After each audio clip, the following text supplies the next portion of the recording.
Nós vamos convidar também o economista-chefe do Bradesco, Fernando Honorato, ali junto da Thais Abex. Fernando, obrigado pela disposição em participar da nossa roda. É uma roda, não espere eu passar a palavra. A pergunta da Raquel está quicando na sua frente. De que lado você está nessa discussão? Boa noite, William. Boa noite, falar com todos vocês aí da bancada, com quem nos acompanha na CNN. Como a Raquel apontou muito bem, é uma balança. E eu diria que no bem curto prazo, esse trimestre ainda, o segundo trimestre, vai ter algum crescimento da economia, porque a Raquel falou muito bem, ainda é um processo, William, de reabertura, né? Literalmente, nós tivemos o fim do uso das máscaras ali no mês de abril em muitos estados, então isso ainda contribui para o crescimento do segundo trimestre. Agora, mais para o final do ano, William, a parcela que compõe o lado direito ali da balança da Raquel, né, basicamente a alta de juros do Banco Central e a inflação mais alta, elas vão prevalecer. Eu adicionaria um outro componente naquela balança, que é a economia global. Quer dizer, a economia global vai desacelerar. Os bancos centrais do mundo estão subindo a taxa de juros, as incertezas trazidas pela guerra também estão desacelerando a Europa e os Estados Unidos, e a China também vem sofrendo uma desaceleração mais estrutural. Logo, eu diria que esse crescimento ele vai perder tração até o final do ano, e em particular em 2023, a gente acha que a economia cresce menos do que em 2022. Fernando, você ofereceu excelente material para os dois analistas de política. Não é à toa que eles fazem parte dessa roda, porque isso que nós estamos discutindo tem impacto eleitoral enorme. Brevemente, Thaís, se você estivesse sentada no governo, você leria o que o Fernando disse de que maneira? Leria que perto da eleição estaremos com uma economia muito difícil e ela vai ser determinante. Mas como quem está sentado no Palácio do Planalto está enxergando só o Tribunal Superior Eleitoral, não sei se ele vai ler como eu li, William. Ótimo, ótimo. E você, Caio? Não, eu vejo um cenário de muitas dificuldades, eles sabem das dificuldades. É interessante que quando você conversa com a chamada ala política, eles enxergam as dificuldades políticas e eleitorais de reeleição do presidente Jair Bolsonaro. Quando você conversa com a ala econômica, né, com a equipe econômica, eles enxergam possibilidades. Né? A economia, a gente que não é tão especializado assim como vocês, ela não me parece ter tanta lógica assim. Eu pego as previsões, né? Porque eu leio muitas previsões, sempre que sai o cálculo, saiu, o IBGE divulgou, daí você vai ver a previsão de um ano atrás, de 6 meses atrás, ela era uma outra, daí depois ela muda. É igual pesquisa vai eleitoral, mudando. Caio. A gente vai adaptando, é uma fotografia. Mas hoje eu ouvi do integrante da equipe econômica a possibilidade, olha só o otimismo, de chegar nos 3 dígitos, né? Que seria 1 dígito de inflação, 1 dígito de desemprego e 1 dígito da taxa de juros no segundo semestre. A oposição fala do governo dos 2 dígitos. Exatamente. Né? E eu acho curioso isso. Quando você fala cala política, está todo mundo meio assustado, meio preocupado. Eu queria acrescentar um ponto do Caio. Essa discussão, essa balança está muito presente no embate que está tendo no governo hoje sobre a discussão de como controlar a inflação quando controlar o preço dos combustíveis. A área política fica colocando, olha, precisamos fazer alguma coisa, a inflação está corroendo a renda das pessoas e está minando a chance de reeleição do presidente Jair Bolsonaro. E o argumento do ministro Paulo Guedes é, olha, calma. O PIB foi bem, a taxa de desemprego está caindo, a arrecadação está surpreendendo. Então, esse embate ele está presente não só entre os economistas, mas lá dentro da esplanada dos ministérios. Deixa eu puxar a pergunta, então, e vai ser uma pergunta técnica, Fernando. Eu sei que você representa aqui uma instituição privada, nós não queremos constranger você a envolver o nome da instituição que você representa no debate político-eleitoral, evidentemente não é a nossa intenção. Mas a nossa intenção é usar a sua expertise como economista-chefe de um grande banco internacional também, se a gente considerar a projeção do Bradesco, e perguntar que cenário você vê no período da eleição? Perfeito, eu estava ouvindo vocês discutindo aí e também tem pesos para os dois lados da balança. De um lado, William, eu acho que a gente às vezes se pega muito ao número do PIB e como eu falei, as nossas projeções são de um PIB mais fraco no terceiro trimestre, ali no final do ano, mas o emprego, William, vai estar melhor. A grande surpresa de 2022 para nós, economistas, tem sido a geração de empregos. Isso tem a ver, né, com a reforma trabalhista que foi feita ainda ali no governo Temer, né, que permite que hoje se tenha mais flexibilidade nas contratações, nas demissões, e também com a reabertura derivada da Covid. Então, eu acho que, por um lado, a gente vai ter empregos sendo gerados, nós estimamos cerca de 3 milhões nesse ano, 3 milhões e meio, e a inflação vai ter passado o pior momento. Eu acho que esses dois componentes, você conhece bem, né, aquele índice de miséria, como se fala, que é a soma do desemprego, o índice de certa infelicidade, do desemprego e da inflação, ele não estará no pior momento às vésperas da eleição. Eu imagino que o grande desafio econômico ele vai se dar no primeiro trimestre do ano que vem. Então, por um lado, não vai estar neste melhor momento que nós vivemos hoje, o PIB crescendo 1%, e o melhor momento de emprego, mas ainda estarão sendo geradas novas vagas e a inflação provavelmente vai estar desacelerando.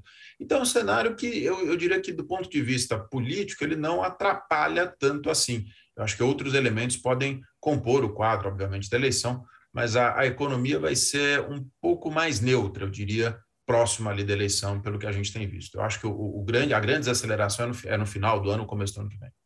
Essa é uma provocação interessantíssima aos analistas de política, porque até aqui a gente tem batido na tecla de que a economia é decisiva, em função do que dizem as pesquisas, Thaís. Sim, a gente tem batido muito na tecla e é o que nos apontam os dados com os quais a gente tem trabalhado. E não à toa a gente tem visto uma força-tarefa, se é que a gente pode chamar assim, William, do Congresso Nacional, dos aliados do presidente Jair Bolsonaro, para injetar uma série de medidas que diminuam o peso dos preços no bolso do consumidor. A gente viu ontem o Congresso, o Senado, aprovando uma medida que tem o objetivo de reduzir, ou pelo menos diminuir um pouco ali a taxa da conta de luz. A gente está vendo uma discussão bastante profunda sobre o ICMS, que se ampliou para além dos combustíveis, que também tem a energia elétrica no foco. A gente viu recentemente o governo anunciando medidas com recursos do FGTS para mulheres, para elas poderem usar nas creches, pagamento de creche. Então, tem uma série de medidas olhando para isso.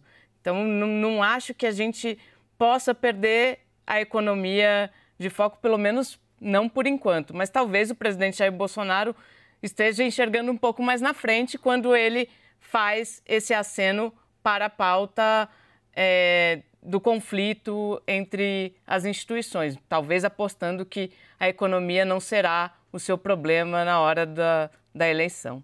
Eu queria complementar, Thaís e o Fernando. William, eu acho que eu discordo do Fernando, eu acho que a economia pode até dar uma melhoradinha já pertinho da eleição, mas eu acho que não vai dar tempo, e acho que ele não estava fazendo essa análise tão eleitoral quanto a que eu vou fazer. Eu acho que não vai dar tempo de reverter o processo que a gente está assistindo, a não ser que essas medidas surtam algum efeito muito mais forte. Mas o Fernando descreve para nós um fenômeno que nós já vimos em outras eleições, de que é uma lufada, ou pelo menos uma esticada da situação econômica até passar a eleição, e aí a grande surpresa negativa que aparece sempre no primeiro ano do novo governo. Você está falando de 2014, né? Estou falando de 2014. Caio, qual é a percepção aí em função, nesse sentido, fazendo a brincadeira agora com o Fernando, ele trouxe a melhor notícia do dia para a campanha do Bolsonaro. Não, eles têm dito isso também, né? Eu acho que em termos de discurso político eleitoral, o governo Bolsonaro talvez consiga chegar no segundo semestre, em setembro, aquelas duas datas-chave, 7 de setembro e a última semana antes do primeiro turno, que é quando a massa grande de eleitor decide o seu voto, com o discurso de estamos melhorando. E eu entendi o neutro do Honorato como algo que possa também viabilizar um discurso para o Lula, por exemplo, de que está muito ruim. Não tem esse papo de estar melhorando, a gente podia estar bem melhor. Então, em termos de discurso de construção política, os dois caminhos dá. Eu tenho uma divergência ali da Thaís, eu acho que o Palácio do Planalto está obcecado com a economia. Tem o discurso político, tem o conflito institucional, mas assim, se a gente pegar pacote de bondades nos últimos 6 meses, é resultado de preocupação com a eleição e de pôr dinheiro no bolso, pôr dinheiro na economia. Eu tenho falado isso aqui até, não é nenhuma surpresa, mas tem o flanco político, vamos explorar o antipetismo, pauta de costumes, porque a economia não vai estar brilhando, voando, mas tem ali sim uma preocupação, principalmente nas faixas menores, onde perde de lavada, segundo as pesquisas, para o Lula. E acho que se o Lula ganhar, o discurso para ele vai estar muito bom no primeiro trimestre do ano que vem, o discurso tradicional da herança maldita. Agora, será que vai se repetir nessa eleição que a gente assistiu nas outras, que é o que você mencionou, da massa se decidir a partir ali do 7 de setembro, que as pesquisas mostram pra gente, é que nunca numa eleição se decidiu tão antes. Sim, tem razão. Sim. Deixa eu só para encerrar a roda passar a palavra mais uma vez ao Fernando Honorato. Fernando,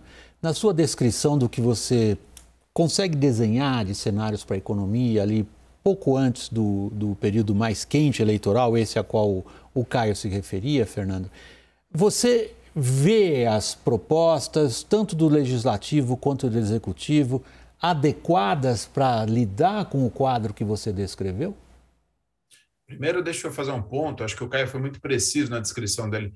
Quando a economia ela é decisiva no processo eleitoral, ela é muito marcante, ou ela está muito fraca, ou ela está muito forte.